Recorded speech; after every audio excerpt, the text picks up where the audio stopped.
Hello, dear friends. Today we continue our look at the memoirs of a German non-commissioned officer. Don't forget to rate this video and leave your thoughts in the comments. And now, let's begin. July 30th, 1941. Last night we saw a light signal sent by our forces, about 20 kilometers from here. The ring around Smolensk is tightening. The situation is calming down. Mainly due to the slow advance of the German infantry through difficult terrain, a significant number of Soviet troops effectively avoided encirclement. With their help, a defensive line was erected on the Desna River, which thereby subjected the advancing Germans to their first real test. As they retreat, the Russians are setting fire to their villages behind them. The fires raged all night. Until noon today, we were able to see fountains of mud being thrown upward by the explosions of heavy shells. An army corps is entering the fighting, moving from south to north. The enemy is putting up desperate resistance. Shells are whistling through the forest once again. Toward evening, we were ready to change positions, moving eastward. The encirclement is about to be broken. When it got dark, we descended from the hill and drove 12 kilometers east along the highway. It was a wide road in good condition, with overturned tanks and trucks scattered here and there. We are heading straight for the center of the encirclement, toward the new front line, which is already visible on the horizon. We marched all night. The fire from 2 burning villages cast a soft glow on the bluish-gray cloud bank, constantly shattered by menacing flashes of explosions. A low, rumbling roar did not cease all night long. Then, by morning, the cloud-covered ridge took on a pale pinkish-purple hue. The colors possessed a strange beauty.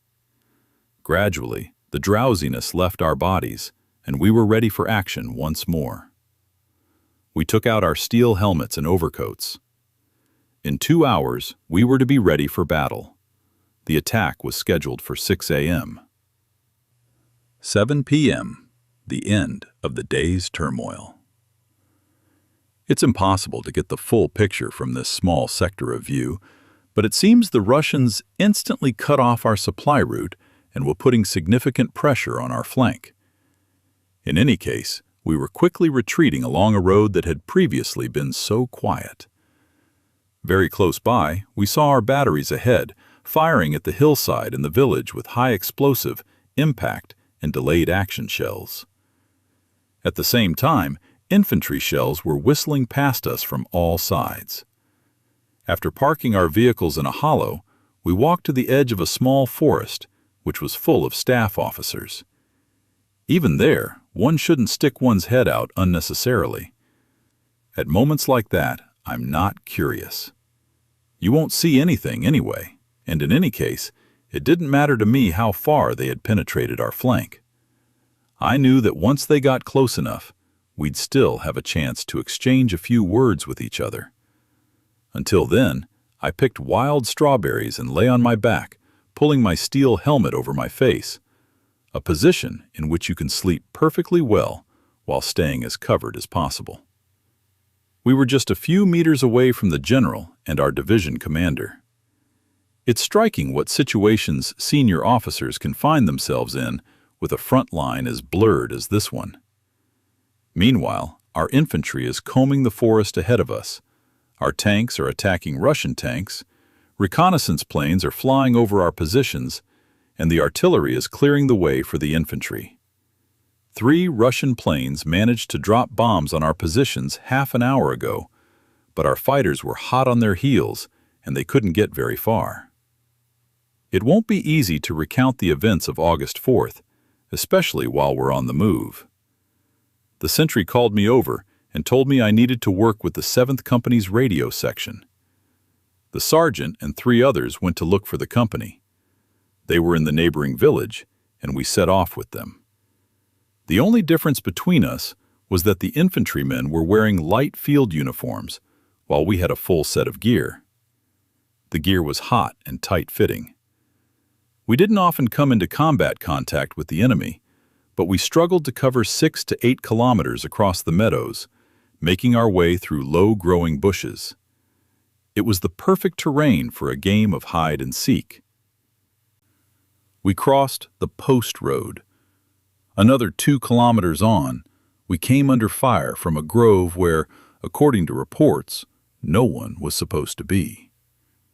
Active combat began. Flamethrowers, anti-tank guns, and assault weapons entered the fray. 4 Russian tanks appeared, 3 of which were quickly knocked out. One of them approached us from the left flank near the village of Lyshenko and caused us some trouble for a while. The company commander and I were in a small ravine and came under sniper fire, so we couldn't even stick our noses out of our cover. Shouts rang out, "Enemy tank ahead!" From the left came a Russian, "Hurrah!" It sounds strange, this battle cry, and an awkward fluster sets in if you don't know what's happening 500 meters away from you. You strain your ears, listening for the noise to grow louder and then die down, distinguishing between the sound of our machine gun bursts and those of the enemy. The Russian machine guns have a dull, coughing sound, while ours produce high-pitched clicks. The attack was repelled, and we tried to contact our command post. Until then, the connection had been excellent. Now it was suddenly cut off. We were sitting too low in our ravine. Until we could climb higher, we would have to abandon this attempt. Night had fallen, and sporadic firing was still continuing. We could not go back because the situation on the road leading to the rear was unclear. We remained where we were and watched the burning village of Lyshenko. The fire opened by our own troops was haphazard and led to even more Russians rising from their positions when it became too hot to stay there. It is a brutal method, but there is nothing else we can do. Somehow, from that moment on, the battle became clearly more fierce and merciless on our part as well. And only those who were there will understand why. 2 more incidents occurred during the night, costing us 2 killed and 1 seriously wounded. Now I know the meaning of the word fearlessness. In the morning, when we woke up, we were greeted by a pleasant silence. Not a single shot. The coffee was ready, and the communications operator was just telling the guys at the observation post, "We don't see a single plane yet, and the artillery has left us alone," when we heard a whistle and an explosion. The first shell landed about 200 meters to the right. The lieutenant cursed, as if the operator, who seemed oblivious to everything, had drawn the Russians' attention to us, and we laughed. After that, it grew quiet, with almost not a single shot fired, except for what happened in the middle of the day when I went out onto the road to show the supply trucks the way to the command post. It was then that our old friend the tank thundered through the neighborhood. An ugly red flame burst forth with black smoke, and the crack of gunfire rang out. It's strange. As soon as we get drawn into a new battle and hear the thunder of the guns, we become happy and carefree. Every time this happens, our guys start singing, become cheerful, and are in high spirits. The air fills with a new scent of freedom. Those who love danger are good guys, even if they don't want to admit it. From time to time, a shell flies out from one of the batteries. It makes a sound like a ball thrown very high into the air. You can hear it flying on. Then, a little while after the whistling dies down, you hear the distant, muffled sound of it exploding. Russian shells have a completely different sound, like the crash of a door slamming shut. This morning, there was intense firing somewhere in the distance, but otherwise, it has been very quiet since yesterday. The Russians probably realized how weak their attacks are. They are probably watching our supply routes so they can launch a surprise attack from the rear. We can wait. We can calmly watch this, just as we watch them digging trenches intended to defend the approaches to the Belly outpost. It is a strange war. Last night, I went up as an assistant with Arno Kirchner. It takes a full hour to get from the command post to the observation post. A light mist hung among the trees, and the grass and bushes were heavy with rain. We felt our way along the path past ravines and slopes toward Monastyrsky. There was a road there. A ghostly silence reigned everywhere. The front was completely quiet, except for isolated flickering flashes rising upward, shining alone with a chalk-white light in the mist that swallowed all sound. In the village, strips of light were visible from cellars and dugouts. Somewhere a cigarette glowed furtively, a silent sentry shivering from the cold. It was late, nearing midnight. Puddles in the shell craters reflected the stars. Hasn't all this happened before, I thought? Russia, Flanders, soldiers on the front line. Sometimes a scene baffles you in this way. You think, this must have happened in the previous war. Now it's the same. Time is blurred. We were in a hurry and exchanged only a few remarks, pointing to the craters. Spokes and wheels in the ditch, the remains of a local cart. Direct hit, Arno said dryly. What else could be said? It's a damn road leading straight to the enemy, to Bailey. Be careful, we must be near the intersection, then another 50 meters. We made our way through the wires and communication trenches. Finally, our soldier with the radio and a telephone receiver appeared 10 meters away from it. The guys stood around, shivering from the cold, chest deep in a wet trench, each with a poncho slung over his shoulder. I relayed the order to turn back over the phone. We switched radio transmitters, and I tried to establish contact. I slipped into the wet trench, whose loose, waterlogged walls were covered with rotten straw, and found a narrow spot that was dry. It took some skill to squeeze through it, starting with the legs. Halfway down, the ceiling had collapsed. The side walls aren't thick enough to withstand the vibrations. The trench was very cramped. As a precaution, I tucked my steel helmet and gas mask under the two thickest crossbeams, but since the trench was narrower at the bottom than at the top, the danger of being buried alive isn't too great.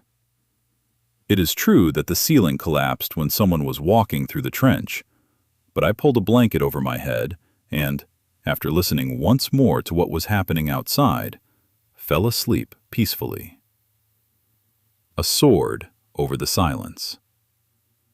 While the tank forces of Army Group South surrounded and captured 600,000 Russians near Kyiv, Army Group North bombed Leningrad. September found Army Group Center preparing to resume its offensive on Moscow. The main offensive began on October 2nd and culminated in the capture of another 600,000 Russians near Vyazma. The road to Moscow now seemed open. Our unit was part of the 9th Army, which was covering the left flank of the 4th Panzer Army. The latter had advanced 70 kilometers to the northeast, roughly in the direction of the capital, and then suddenly launched an attack northward toward Kalinin. It started raining in the morning, and it was still raining when we set out at 1 o'clock in the afternoon. A light drizzle from low clouds, a gray and misty landscape, as the Westerwald sometimes is in the fall. We barely made our way through the wet meadow and along the marshy roads with our two vehicles. Somewhere we ran into a battery again, and the long column moved forward with difficulty. The vehicles spun their wheels and skidded, got bogged down and stuck. A gun carriage fell into a ditch and was still there the next morning. When it got dark, we found something like a dugout that served as a temporary command post. There we crawled around, trying to settle in. By the time we were done, our greatcoats were stiff with wet sand and clay. We found a dugout with an opening the size of a rabbit warren. I felt my way inside and found a niche covered with straw. My hand brushed against someone's belt. I thought, this will suit me perfectly. Then I stowed my gear in various other niches, and when I returned a little later, the dugout was already lit. The light in the narrow window looked cozy against the backdrop of the rain. Inside, I found 2 signalmen from the 12th Battery who had settled in here the day before. There were 3 of us in our own team, but only 4 sleeping spots here. There was barely room to turn around in this shelter.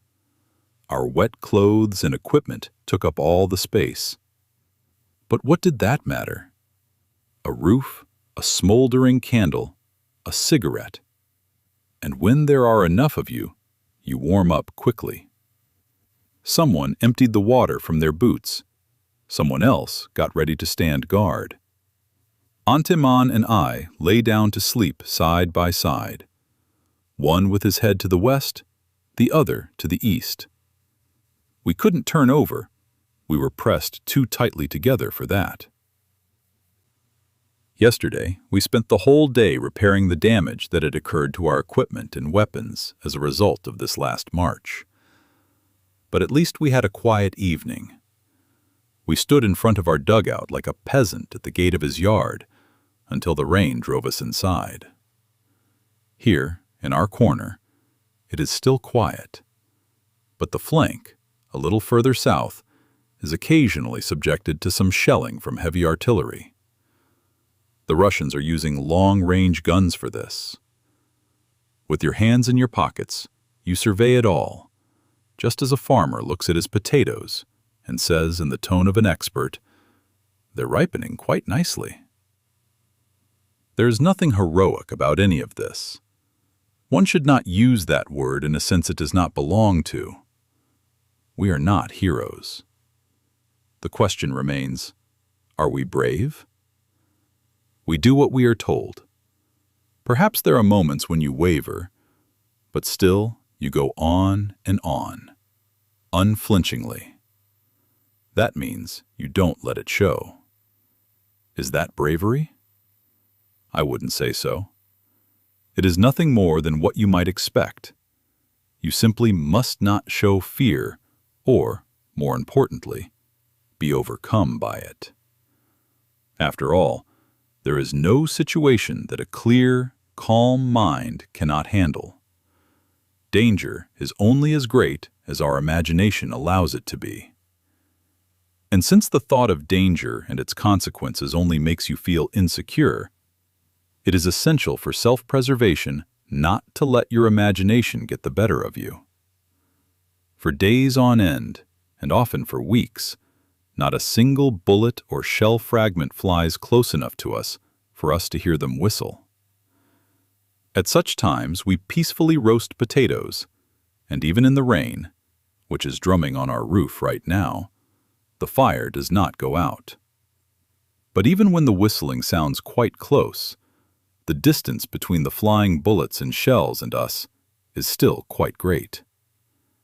As I said, one just needs to remain calm and stay alert. Father understood this very well. I'm always happy when I read his letters, and they warm my heart with the feeling that he understands all this because of his own combat experience. It's not so bad after all, is it, Father? Of course, we have to face various types of weapons, but we have a wide variety of weapons ourselves. A tank can be clumsy when fighting you if you have an anti-tank rifle. But in the worst-case scenario, you can always dive for cover and let it pass by. And even such a monster is by no means invulnerable to a single person, provided you attack it from behind. That is the kind of act, committed of one's own free will, that I would call brave. Overall, war hasn't changed. Artillery and infantry still dominate the battlefield. The growing firepower of the infantry, its automatic weapons, mortars, and everything else, isn't as bad as people think. But you have to acknowledge the most essential fact. You're facing another human being. This is war. This is business. And it's not that hard. And again, since the weapons are automatic, most soldiers don't fully grasp the significance of this. You're killing people from a distance, and you're killing people you don't know and have never seen. A situation where a soldier faces off against another soldier, where you can say to yourself, "That one's mine," and open fire, may be more common in this campaign than in the previous one. But it doesn't happen that often. That's all for today. If you like the video, please give it a like and subscribe to the channel. Bye for now, everyone. See you next time.